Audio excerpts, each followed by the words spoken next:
software de plataforma única, talvez ele não conseguisse pegar aquilo que o Vygotsky tentou falar. Mas se eu fizesse um software, Piaget, eu posso usar, por exemplo, VB.NET, posso usar um C, posso usar um Pascal, posso usar até uma linguagem mais antiga, um Fortran, alguma coisa assim, que fosse local e que não precisasse fazer uma interação em rede muito forte. Tá? Mas se eu quiser trabalhar com um software feito pelo Vygotsky, supondo que ele fosse um programador, na verdade eu teria que fazer alguma coisa que funcionasse em rede, para que todas as pessoas pudessem interagir. Né? Então vamos ver mais um, e esse é o último, tá? Prometo. Bom? Então esse é o meu favorito, é o Celestino Freire. Tá? Ele teve uma teoria brilhante, ele era um professor brilhante, que pensava coisas brilhantes também, tá? Cara, não, viu? Então, a minha pergunta é, para quem fazer? Para quem fazer? Fazer o software para quem? Para quem que a gente vai fazer? Quando eu falo software, tudo bem. Vamos poder colocar a palavra hardware.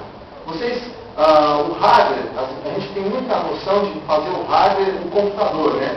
Mas a gente podia muito bem criar alguma coisa que saísse daqui e que fizesse alguma coisa do lado de fora. Por exemplo, um kit de química ou um kit de física para as crianças poderem interagir e trabalhar com isso. O Freire, ele é francês, viveu nessa época, né? E ele tem algumas teorias muito interessantes. Ele fala que a psicologia infantil tem que trabalhar num certo sistema de anarquia, né? Em que não existe um poder superior. Que o professor perde o poder superior, ele simplesmente é diferente pelo fato de que ele tem algum conhecimento a mais do que as crianças. Mas ele tenta gerar uma coisa de interação entre o professor e o aluno. Então, e aí mais algumas coisas que ele fala sobre invariantes pedagógicas e horizontalidade. Também ligado à anarquia, de que o professor não tem que estar em cima de um pedestal. Quem já viu aqui, alguma escola ou uma faculdade, que tem um pedestalzinho assim, que o professor fica mais alto, sabe? Eu não gosto. Eu não acho legal. Eu acho legal quando nem gosto também dessa disposição de cadeiras. Eu acho que as pessoas deveriam estar mais em círculo para que não existisse o fundo e não existisse o da frente. Né? Existisse um círculo, para que todo mundo pudesse ver todo mundo e que todo mundo fosse igual. Isso é horizontalidade. É a capacidade de que o professor não tenha tanto poder a mais ao ponto de dizer, ó, isso é certo e isso é errado. Ele dizia, ó, eu acho que isso é certo por causa disso, disso e disso. E você, acha o quê? Aí o aluno vai dizer, eu acho que o certo é aquilo por causa disso, disso e disso. Aí o professor volta e fala, mas será que não seria assim por causa disso, disso e disso? E existe um diálogo até descobrir o que é correto. Tá? Muito bem. Então ele trabalha com esse sistema de horizontalidade. E também uma outra coisa muito interessante nele é a parte de invariantes pedagógicas. Tá? Invariantes pedagógicas, eu peguei algumas, que é muito interessante de a gente ler. Você pode procurar na Wikipédia, tem um monte delas, tá? Que ele trabalhava muito em vários dos livros dele. Então ele trabalhava no seguinte, ó, por exemplo, a criança é da mesma natureza que o adulto. Eu creio nisso aí. O comportamento escolar de uma criança depende do seu estado fisiológico, orgânico e constitucional. Então, uma criança que está com fome não consegue estudar. Né? A criança e o adulto não gostam de imposições autoritárias. Também não é legal, né? Ninguém gosta de ficar outra pessoa mandando em você. Você tem que fazer isso porque eu mando em você. Não. E assim, vamos pegar mais uma aqui que eu vou exemplificar para vocês. A criança e o adulto não gostam de disciplina rígida. Ninguém gosta de trabalhar sem objetivo, como máquina. Isso é legal. Ninguém gosta de trabalhar sem objetivo, atuar como máquina, sujeitando-se a rotinas nas quais não participa. Então vamos supor, quando vocês vêm aqui para estudar, às vezes a gente faz algum tipo de tarefa que parece que a tarefa some. Desaparece, você pensa e a tarefa some. Não, ela até veio para sua cabeça, você aprendeu alguma coisa, mas parece que você não criou alguma coisa real que desse a ideia de que aquilo que você fez foi importante, sabe? Quando você só ouve, como vocês estão fazendo exatamente agora, talvez quando você chegar em casa, vão falar assim, putz, mas eu não fiz nada, sabe? Eu não fiz nada, não tem uma coisa real, né, em que foi feita a partir disso, isso às vezes é um pouco chato, sabe? Você vai perdendo aquilo, vai perdendo aquela ideia de que você está construindo algo, que muitas vezes a gente precisa de algo concreto para ver. Então isso aqui é mais uma parte da teoria dele. Agora vamos até onde eu quero chegar. Não, desculpa, volta aqui um pouquinho. O que ele tem? Ele construiu uma ideia de que é preciso criar algo. E ele tem uma teoria que chama imprensa escolar. Ele acha que as crianças têm que criar um livro, um jornal, né, que exemplifique o que elas estão trabalhando em sala de aula.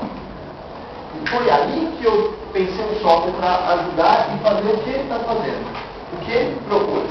De que a criança precisava colocar isso em prática e colocar no estante. Né? E que ficasse sério e rígido com o nome da criança, falando fulano de tal, Beltrano de tal, fez tal coisa. Mesmo que fosse o desenho de uma casinha mais simples, sabe?